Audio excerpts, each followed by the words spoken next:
subbab terakhir, yaitu subbab E, latihan soal. Soal nomor 5, perbedaan nilai material dan nilai imaterial adalah 1.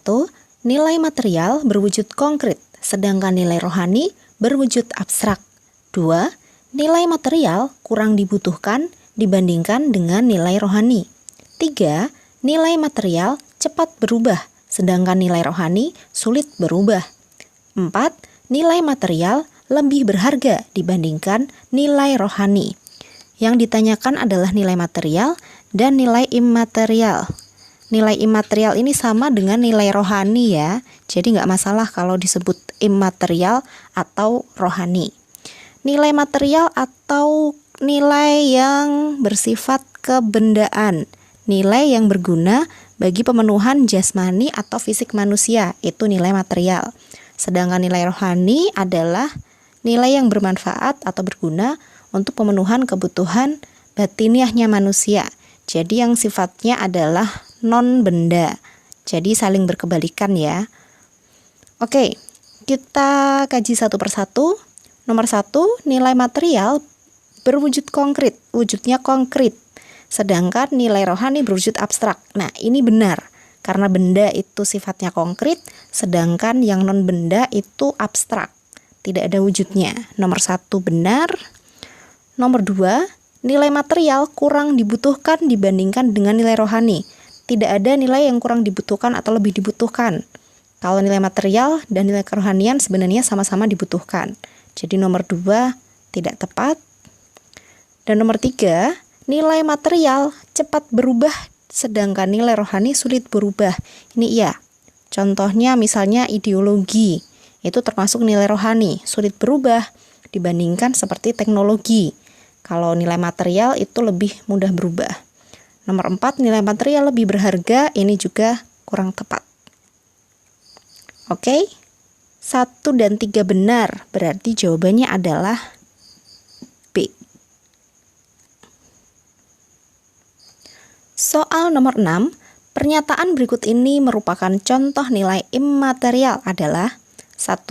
Ideologi, 2. Etika, 3. Kepercayaan, dan 4. Piagam penghargaan. Ingat, nilai imaterial sama dengan nilai kerohanian. Masih ingat nilai kerohanian itu dibagi jadi berapa? Ya, nilai kerohanian dibagi menjadi 4. Yang pertama adalah nilai kebaikan, atau disebut juga nilai etika, atau nilai moral, atau nilai watak, yaitu nilai yang bersumber dari kehendak atau kemauan. Yang kedua adalah nilai kebenaran, atau nilai empiris, sumbernya adalah akal, logika, nalar. Yang ketiga adalah nilai estetika, atau nilai keindahan, ini menyangkut ekspresi perasaan.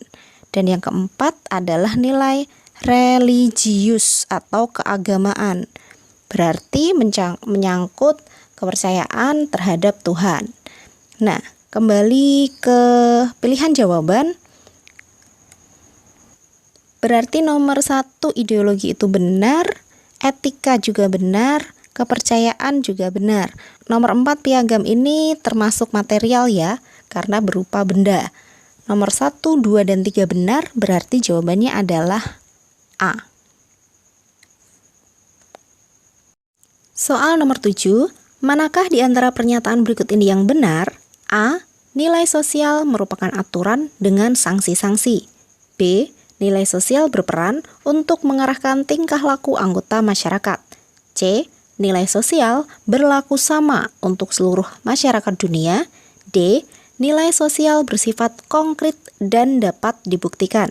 Dan E. Nilai sosial merupakan bawaan sejak lahir. Kita kaji satu persatu. Apakah nilai sosial merupakan aturan dengan sanksi-sanksi? Ini tidak tepat. Karena nilai sosial adalah pemikiran atau konsepsi yang abstrak tentang yang baik, yang ideal, yang ingin dicapai oleh masyarakat. Jadi yang A tidak tepat. Yang B, nilai sosial berperan untuk mengarahkan tingkah laku anggota masyarakat. Ini benar Itu termasuk salah satu peranan dari nilai sosial. Yang C, nilai sosial berlaku sama untuk seluruh masyarakat dunia. Ini tidak tepat karena nilai sosial itu berbeda-beda. Apa yang berlaku atau dinilai cukup berharga di Indonesia itu akan berbeda dengan apa yang dinilai berharga di wilayah lain, baik di Amerika, di Eropa, seperti itu. Yang D, nilai sosial bersifat konkret dan dapat dibuktikan, ini juga kurang tepat karena ingat ini tadi pemikiran yang abstrak. Dan yang E, nilai sosial merupakan bawaan sejak lahir, ini juga tidak tepat karena nilai sosial diterapkan melalui proses interaksi sosial intensif dan bukan bawaan sejak lahir, tidak dibawa secara biologis, tetapi secara sosial, bentukan sosial. Seperti itu. Jadi sudah jelas jawabannya adalah yang B. Nilai sosial berperan untuk mengarahkan tingkah laku atau perilaku anggota masyarakat. Soal nomor 8, berikut ini merupakan penjabaran dari nilai moral dalam masyarakat kecuali 1. Etika dalam pergaulan, 2. Menepati janji, 3. Saling membantu, dan 4. Bekerja secara profesional. Kita ingat bahwa nilai moral itu bisa disebut juga sebagai nilai watak. Selain itu bisa disebut juga sebagai nilai etika atau bisa juga disebut sebagai nilai kebaikan. Jadi artinya sama saja, baik nilai moral, kebaikan, watak maupun etika. Nilai moral merupakan nilai yang bersumber pada kehendak atau kemauan terkait dengan perilaku yang terpuji maupun tercela, seperti itu. Maka yang termasuk penjabaran dari nilai moral atau nilai kebaikan dalam masyarakat adalah yang pertama, etika dalam pergaulan, jelas ini termasuk nilai moral. Menepati janji itu juga termasuk nilai moral. Dan saling membantu atau saling menolong itu juga termasuk nilai moral. Nah, sedangkan bekerja secara profesional itu tidak termasuk nilai moral karena bekerja secara profesional merupakan tuntutan kerja dan bukan terkait dengan nilai-nilai moral ataupun kebaikan seseorang. Oke? Nah, karena ternyata yang ditanyakan adalah kecuali, maka jawaban yang tidak merupakan nilai moral adalah yang nomor 4 saja. Jawaban yang benar adalah nomor 4 saja, berarti pilihan jawabannya adalah yang D. Soal nomor 9. Internalized value merupakan hasil sosialisasi pada saat seseorang masih berada pada keluarga intinya. Sebab, internalized value akan selalu dijadikan parameter dalam melakukan segala perbuatan dalam masyarakat. Internalized value, istilah lainnya adalah nilai yang mendarah daging. Ya. Artinya, adalah nilai yang sudah menjadi kebiasaan dan sudah berada pada kepribadian bawah sadar, sehingga mendorong tindakan yang dilakukan tanpa perlu adanya pemikiran atau pertimbangan lagi. Internalized value atau nilai mendarah daging itu diajarkan sejak usia dini ketika anak masih ada di keluarga inti. Ketika seseorang melanggar internalized value, maka dia akan merasa bersalah, bahkan merasa malu, seperti itu. Misalnya, seseorang laki-laki yang terbiasa sholat jamaah di masjid. Karena satu dan lain hal, ternyata tidak bisa melakukan sholat jamaah di masjid pada satu waktu. Nah, maka laki-laki ini akan merasa bersalah. Karena internalized value ini menjadi ukuran atau penentu perilaku yang dilakukan di dalam masyarakat. Seperti itu. Oke, jadi kita kembali ke soal. Di pernyataan yang pertama, internalized value merupakan hasil sosialisasi saat seseorang masih berada pada keluarga inti. Ini pernyataannya benar ya. Kemudian pernyataan yang kedua atau alasannya, internalized value akan selalu dijadikan parameter dalam melakukan segala perbuatan dalam masyarakat. Pernyataan ini juga benar. Tipe soal seperti ini, pilihan jawabannya adalah A ketika pernyataan dan alasannya benar serta berhubungan sebab akibat. Kemudian B, ketika pernyataan dan alasannya benar tetapi tidak berhubungan sebab akibat. C. Pernyataannya benar tetapi alasannya salah. D. Pernyataannya salah tetapi alasannya benar. Dan E. Pernyataan maupun alasannya sama-sama salah. Nah, karena pernyataan dan alasannya sudah sama-sama benar, berarti tinggal A atau B. Tetapi karena ternyata antara pernyataan dan alasannya tidak ada hubungan sebab akibat, ingat ya, ini tidak menunjukkan hubungan sebab akibat. Maka jawabannya adalah yang B. Pilihan jawabannya adalah B. Nomor 10. Untuk menjaga keberlangsungan suatu sistem sosial, diperlukan kesepakatan atas nilai-nilai yang dianut bersama. Sebab nilai-nilai tersebut menjaga agar keterkaitan dan koordinasi antar unsur dalam sistem sosial tetap terjalin demi kepentingan sistem sosial secara keseluruhan. Nah, apa itu sistem sosial? Sistem sosial adalah komponen sosial yang saling terhubung. Komponen sosial yang saling terhubung secara teratur dan merupakan satu kesatuan. Jadi harus ingat ya, bahwa sistem sosial merupakan komponen sosial yang saling terhubung dan merupakan satu kesatuan. Menurut Suryono Sukanto, sistem sosial terdiri dari berbagai unsur. Yang pertama, kepercayaan. Kedua, ada perasaan. Kemudian yang ketiga ada tujuan.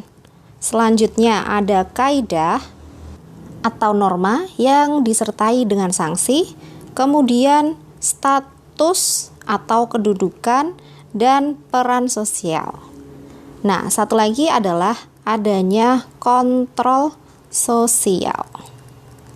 Nah, ini adalah unsur-unsur dari sistem sosial menurut Suryono Sukanto. Dalam pelaksanaan sistem sosial dibutuhkan kesepakatan atau konsensus atas nilai-nilai yang dianut bersama. Dengan konsensus atau kesepakatan inilah, maka keterkaitan antar unsur dalam sistem sosial bisa tetap terjalin demi kepentingan sistem sosial secara keseluruhan. Seperti itu. Oke? Kita kembali ke soalnya. Untuk menjaga keberlangsungan sistem sosial, maka diperlukan kesepakatan atas nilai. Ini benar. Kesepakatan bersama atau disebut konsensus, sama ya. Alasannya, nilai-nilai tersebut menjaga agar keterkaitan dan koordinasi antar unsur dalam sistem sosial tetap terjalin. Demi kepentingan sistem sosial secara keseluruhan, ini juga benar. Adanya konsensus tentang nilai yang dianut bersama itu menjaga agar keterkaitan tetap terjalin antar unsur-unsur di dalam sistem sosial. Nah, pernyataan benar alasannya pun benar. Apakah ada hubungan sebab akibat? Ya, karena adanya kesepakatan tadi membuat sistem sosial unsur-unsurnya tetap terjalin. Berarti jawabannya adalah A. Pernyataan dan alasan benar serta ada hubungan sebab akibat. Soal nomor 11. Di suatu RT, semua warga tanpa terkecuali bergotong royong dalam pembuatan taman dan lapangan olahraga. Setiap selesai olahraga, semua warga makan bersama-sama di lapangan dengan menggelar tikar sesuai himbauan ketua RT. Tindakan warga tersebut menunjukkan fungsi nilai sebagai A. Penjaga stabilitas budaya kelompok. B. Alat solidaritas kelompok atau masyarakat. C. Alat pengawas daya tukar dengan pengikat tertentu. D. Petunjuk arah cara berpikir dan bertindak masyarakat. Dan E. Pedoman dasar dalam pemberian sanksi yang tegas. Kita ingat lagi apa saja fungsi dan peranan dari nilai sosial. Yang pertama, nilai sosial sebagai penjaga stabilitas budaya kelompok. Ini benar. Nilai sosial sebagai alat solidaritas kelompok atau masyarakat. Ini juga benar. Selanjutnya, nilai sebagai alat pengawas daya tukar dengan pengikat tertentu. Ini juga benar. Dan yang keempat, petunjuk arah cara berpikir dan bertindak masyarakat. Ini juga benar. Nah, yang kelima ini yang tidak tepat. pedoman dasar dalam pemberian sanksi itu tidak tepat, karena nilai adalah pemikiran abstrak tentang yang baik, yang ideal, yang sempurna, dan yang diharapkan seperti itu. Belum ada sanksi. Nanti sanksi ini kajiannya berbeda ya. Sanksi itu nanti adanya di norma sosial. Nanti akan kita bahas di bab norma sosial. Nilai sosial juga berperan untuk menentukan harga sosial, sehingga membantu masyarakat untuk mengetahui posisi atau kedudukannya di dalam masyarakat. Kemudian, yang belum ada yaitu memotivasi masyarakat untuk berperilaku dan menjalankan peran sesuai dengan harapan masyarakat. Oke, kita kembali ke soalnya. Cari kata kuncinya. Kata kuncinya adalah semua warga tanpa terkecuali bergotong royong. Nah, ini kata kuncinya, bergotong royong. Berarti menunjukkan bahwa warga saling bekerja sama untuk mencapai tujuan-tujuan tertentu. Berarti ini menunjukkan bahwa nilai berfungsi sebagai alat solidaritas kelompok atau masyarakat. Karena dengan adanya nilai, masyarakat itu bekerja sama atau bergotong royong. Oke? Nomor 12, kemajuan teknologi informasi berperan dalam membangun kesadaran masyarakat bahwa pendidikan bagi perempuan adalah hal yang penting dan sebisa mungkin dipenuhi demi menjaga kualitas SDM keturunannya. Hal ini berbeda dengan zaman dulu yang menganggap bahwa pendidikan bagi perempuan bukanlah hal yang penting. Perubahan nilai tersebut sangat dipengaruhi oleh A. Inovasi dalam teknologi, B. Pengaruh media massa, C. Perubahan dalam nilai moral, D. Perubahan kepercayaan dalam agama, dan E. Perubahan kondisi sosial ekonomi. Kelima faktor ini adalah faktor-faktor yang bisa menyebabkan terjadinya perubahan nilai sosial. Nah, kita kembali ke soal, karena di sini sudah disebutkan bahwa kemajuan teknologi informasi yang berperan dalam membangun kesadaran masyarakat tentang pendidikan bagi perempuan. Berarti sebenarnya sudah jelas ya, bisa langsung kita ketahui bahwa faktor yang sangat berpengaruh terhadap perubahan nilai tentang pendidikan bagi perempuan adalah A. Inovasi dalam teknologi. Oke, cukup jelas ya, tidak ada masalah. Soal nomor 13. Ibu Rohaya, seorang guru SD, ingin agar masyarakat di sekitarnya bebas dari buta aksara. Keinginannya itu ia wujudkan dengan membentuk kelompok belajar anak-anak dan orang dewasa. Dalam hal ini, fungsi nilai sosial dari hubungan tersebut adalah A. Sebagai panduan menentukan pilihan bersikap, B. Alat pengawas untuk berbuat dan bertindak, C. Alat solidaritas membantu anggota masyarakat, D. Benteng perlindungan menjaga stabilitas kelompok, dan E. Pendorong dalam mewujudkan cita-cita dan harapan. Kita ingat lagi yang ditanyakan adalah fungsi atau peranan nilai sosial. Dari A sampai E semuanya adalah termasuk peran dari nilai sosial. Yang belum adalah, kita tambahkan di sini, alat untuk menentukan harga sosial atau untuk membantu masyarakat mengetahui posisinya dalam stratifikasi sosial di masyarakat. Ini termasuk fungsi dari nilai sosial. Kita kemudian cari kata kuncinya. Ibu Rohaya ini ingin agar masyarakat di sekitarnya bebas dari buta aksara. Kemudian keinginannya itu diwujudkan dengan membentuk kelompok belajar. Nah, kata kuncinya di situ, keinginan atau harapan. Berarti di sini nilai sosialnya berfungsi untuk memotivasi masyarakat dalam mewujudkan harapan atau cita-citanya. Berarti jawabannya adalah E. Nilai sosial berfungsi sebagai pendorong dalam mewujudkan cita-cita dan harapan. Seperti itu.